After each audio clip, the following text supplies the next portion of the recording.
Sa dilim ng gabi, may isang aswang na nagngangalang Lira. Siya ay may anyo ng isang magandang babae sa araw, ngunit sa gabi, siya ay nagiging isang nilalang na may pakpak at matatalas na pangil.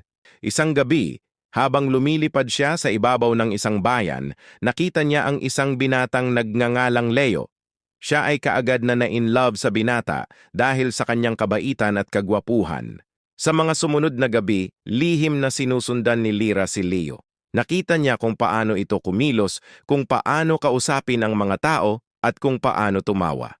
Isang gabi nagpasya si Lira na lapitan si Leo.